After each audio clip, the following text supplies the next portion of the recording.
नमस्कार, मैं हूं आलोक जोशी और आप देख रहे हैं बिज अड्डा। और बिज अड्डा में आज हम बात करेंगे कच्चे तेल की। और कच्चे तेल की बात करने की वजह यह है कि कच्चा तेल क्या भारत की परेशानी बढ़ा सकता है, क्या क्रूड का दाम भारत के बाजार को झटका दे सकता है। ये सवाल खड़े होने लगे हैं और सवाल खड़े होने की एक वजह है, पिछले 10 महीनों के हाई पे पहुंचा है कच्चा तेल। इस साल में पहली बार 2023 में पहली बार कच्चा तेल $90 के आसपास अंतर्राष्ट्रीय बाजार में दिखाई पड़ रहा है। और वजह क्या है? वजह यह है कि सऊदी अरब ने, जो ओपेक प्लस का हेड है, और साथ में रूस ने, इन्होंने मिलकर अपना voluntary production and export cut, यानी कि हम तेल निकालेंगे भी कम कुओं से और एक्सपोर्ट भी कम करेंगे, ये उन्होंने अपने आप तय किया हुआ है। अपने वॉलंटरी कहते हैं कि आप दुकानदार तय कर ले कि मैं आज आधा ही माल बेचूंगा, बाकी स्टोर में रखे रहूंगा, उस अंदाज में। वजह यह है कि अगर तेल कम रहेगा तो बाजार में थोड़ा दाम बना रहेगा। और उन्होंने कहा है कि ये जो हमारे कट चल रहे थे, इनको हम इस साल के अंत तक जारी रखेंगे, कम से कम। अब उसके बाद की बाद में देखी जाएगी, लेकिन इसकी वजह से बाजार में जाहिर है कि दबाव बढ़ रहा है दाम बढ़ने की तरफ। और भारत के लिए गंभीर चिंता का विषय है, क्योंकि भारत अपनी जरूरत का 85% कच्चा तेल विदेश से खरीदता है, इंपोर्ट करता है। और अगर दाम बढ़ता है, दाम में उछाल आता है, इसका सीधा मतलब है कि भारत सरकार को या भारत की तेल कंपनियों को ज़्यादा पैसा खर्च करना पड़ेगा। और इसकी वजह से अब पेट्रोल और डीजल के दाम और रसोई गैस के दाम वापस बाजार के भरोसे आ जाएंगे, इसकी उम्मीद लगभग आप ख़त्म मानिए। क्योंकि अगर दाम बढ़ रहा है तो बाजार के भरोसे होने का मतलब है दाम बढ़ेगा। और दाम बढ़ना इस वक्त कौन अफोर्ड कर सकता है, खासतौर पर पॉलिटिक्स को देखते हुए?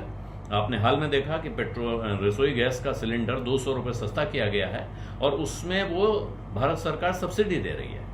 इस तरह की सब्सिडी राजस्थान भी दे रहा है, मध्य प्रदेश में वादा किया गया है, तमाम जगह ये वादे हो रहे हैं। और वजह है 2024 में होने वाला है लोकसभा चुनाव। उससे पहले विधानसभा चुनाव हैं, उनकी वजह से राज्य सरकारें या राज्य की पार्टियां वादे कर रही हैं। लेकिन केंद्र सरकार भी मुतमईन नहीं है। उन्होंने उज्ज्वला के लाभार्थियों को तो 200 ये और 200 और उनके खाते में 200 जाएगा, 200 रुपये ये, 400 रुपये की छूट हो गई। तो ऐसी परिस्थिति में क्या वो पेट्रोल डीजल का दाम बढ़ाने का जोखिम मोल ले सकते हैं? नहीं लेंगे तो क्या करेंगे? इसका अर्थ है कि सरकारी तेल कंपनियों को भी उस तरह की सब्सिडी दी जाएगी जैसी गैस के मामले में दी जा रही है। ये एक सिनेरियो है जिस पिक्चर को पेंट कर रहे हैं अगर हम, कि क्या क्या हो सकता है।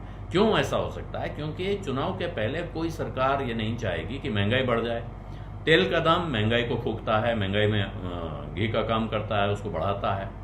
तेल का दाम कंट्रोल करके रखने की सरकार कोशिश करेगी, और उस चक्कर में सरकारी खजाने पे बोझ बढ़ेगा, बिल्कुल साफ साफ। और ऐसी जो परिस्थितियां होती हैं, इसको फिर इकोनॉमिस्ट कहते हैं कि अच्छी गुड इकोनॉमिक्स नहीं है, ये गुड पॉलिटिक्स तो हो सकती है, क्योंकि सरकार जनता को राहत देना चाहती है। हालांकि महंगाई को रोकना गुड इकोनॉमिक्स भी होगी, लेकिन महंगाई को रोकने के लिए सरकार क्या कर रही है, इस पे विद्वानों में मतभेद हो सकता है। अब ये जो बड़ा खौफनाक खाका खिंच गया है, इससे इतना डर लग रहा है, तो फिर बाजार में क्या हो रहा है? सेंसेक्स तो ऊपर बंद हुआ है आज भी। क्या बाजार को खबर नहीं है कि अंतर्राष्ट्रीय बाजार में कच्चे तेल के दाम गिरे हुए हैं, बढ़ रहे हैं? वहाँ झटका आ रहा है, जो गिरे हुए दाम थे उनमें अब वापस प्रेशर आना शुरू हो गया ऊपर की तरफ का। वहाँ खबर है, तो फिर यहाँ क्या हो रहा है? और बाजार में इस तरह की आशंकाएं क्यों बार बार जाहिर हो रही हैं, जबकि लगातार चौथे दिन आज बाजार ऊपर बंद हुआ है। इसके बावजूद इस तरह की रिपोर्ट्स आ रही हैं कि अब अगर बाजार गिरा तो कितना गिर सकता है। जी, मिड कैप से सावधान रहिए, स्मॉल कैप से सावधान रहिए। और एक बड़ी अंतर्राष्ट्रीय इन्वेस्टमेंट बैंक है, उन्होंने एक रिपोर्ट निकाली है कि भारत का बाजार 5% से लेकर 40% तक गिर सकता है। वो परिस्थिति थोड़ी दूर की है कि अगर चुनाव में ये सरकार नहीं बनी, कोई और सरकार बन गई तो क्या होगा। तो ऐसी परिस्थिति का उन्होंने खाका खींचा है। लेकिन वो पॉलिटिक्स है। लेकिन उस पॉलिटिक्स के साथ अगर आप आज का हालात देखें, अंतर्राष्ट्रीय मार्केट देखें, तो इसका अर्थ बिल्कुल साफ है कि जो दाम बढ़ने का फर्क है, अब वापस इस तेल उद्योग से जुड़े लोग कह रहे हैं कि वापस दिखने लगेगा कि बाजार में भाव कुछ और होता है, यानी अंतर्राष्ट्रीय बाजार में भाव कुछ और होता है, और जो हमारे देश में खुदरा कीमत होती है, रिटेल में जिस भाव पे पेट्रोल डीजल बिकता है, वो भाव कुछ और है, क्योंकि सरकार उसको वहां लाके रखना चाहती है। इसके लिए सरकार कंपनियों को मदद देगी, उनके लिए क्या फिर से ऑयल बॉन्ड जारी करने की कोशिश करेगी, ये कहना मुश्किल है।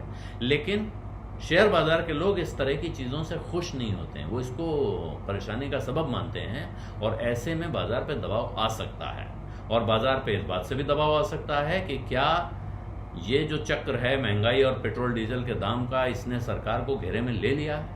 इसलिए अब आने वाले कुछ समय में आप देखेंगे कि बाजार से जुड़े हुए लोगों को अब कच्चे तेल के दाम पर बहुत बारीक नज़र रखनी होगी, और अगर वो कच्चे तेल का दाम चिंताजनक रास्ते पर निकल लिया तो फिर यहाँ बड़ी चिंता खड़ी हो सकती है। बिजअड्डा में आज इतना ही, इजाज़त दीजिए, धन्यवाद, नमस्कार। बिस्तक आपके लिए लाया है प्रीमियम मेंबरशिप प्रोग्राम, जहां आपको मिलेंगे कई सारे फायदे, जिनमें मार्केट न्यूज़लेटर, लाइव चैट पर आपके सवालों के सबसे पहले जवाब, मार्केट आउटलुक, वीकेंड पर मार्केट स्कैन, एंकर्स के साथ चैट और भी बहुत कुछ। इस प्रीमियम सब्सक्रिप्शन में 3 तरह के प्लान्स हैं, सिल्वर, गोल्ड और प्लैटिनम, जिनकी शुरुआत मात्र 159 रुपए महीने से होती है। इससे जुड़ना भी बेहद आसान है। बिस्तक के YouTube चैनल पर जाएं, ज्वाइन बटन पर क्लिक करें और अपना प्लान सिलेक्ट करें। बस बन गए आप हमारे प्रीमियम मेंबर।